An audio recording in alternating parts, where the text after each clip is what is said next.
علیکم رحمۃ اللہ۔ حکیم غلام مصطفیٰ ظہیر مرید کے تو تسی عرض کر رہے ہو، ماشاءاللہ میرے بھائی جان۔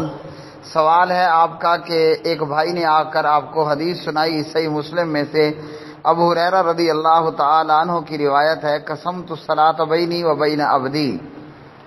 اللہ سبحانہ و تعالی فرماتے ہیں کہ میں نے نماز اپنے اور بندے کے بیچ میں تقسیم کر دی ہے۔ اذا قال العبد الحمد للہ رب العالمین، جب بندہ کہتا ہے الحمدللہ، مکمل آیت پڑھ لیتا ہے، اللہ تعالیٰ فرماتا ہے، جواب دیتا ہے اللہ، حمیدنی عبدی، میرے بندے نے میری تعریف کی۔ پھر اسی طرح الرحمن الرحیم، پھر مالک یوم الدین، میرے بندے نے میری ثنا بیان کی، بزرگی بیان کی۔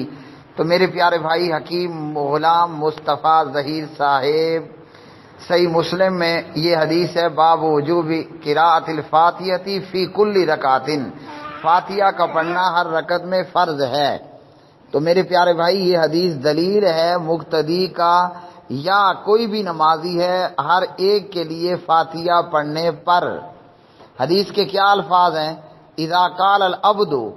اب مجھے بتائیے حکیم غلام مصطفیٰ ظہیر صاحب فرام مرید کے کہ جو امام نماز پڑھا رہا ہوتا ہے وہ کون ہوتا ہے؟ عبد ہوتا ہے، بندہ۔ اور جو مقتدی پیچھے کھڑا نماز پڑھ رہا ہوتا ہے وہ کون ہوتا ہے؟ وہ بھی عبد ہوتا ہے نا، دونوں ہی اللہ کے بندے ہیں۔ تو اذا قال العبد، جب عبد بندہ یہ کہتا ہے الحمدللہ رب العالمین، امام بھی بندہ عبد ہے اور مقتدی بھی بندہ عبد ہے۔ تو اللہ نے یہاں یہ نہیں فرمایا اذا قال الامام، بلکہ فرمائے اذا قال العبد۔ اسی طرح ابو ہریرہ سے جب پوچھا گیا کہ انا نکون وراء الامام، کہ جب ہم امام کے پیچھے ہوں، تو ابو ہریرہ رضی اللہ تعالی عنہ نے فرمایا اقرا بہا فی نفسک، پھر اس کو نفس میں پڑھنا ہے۔ نفس میں پڑھنے کا مطلب یہ نہیں ہے کہ دل میں پڑھنا ہے، دل میں پڑھا جانے والا تو کوئی کاؤنٹ نہیں ہوتا، وہی اسی کا اعتبار ہوتا ہے جس پر آپ کی زبان حرکت کرے، آپ کے ہونٹ حرکت کریں۔ تو اقرا بہا فی نفسک کا مطلب یہ ہے کہ امام کے پیچھے آہستہ سے فاتحہ پڑھنی ہے۔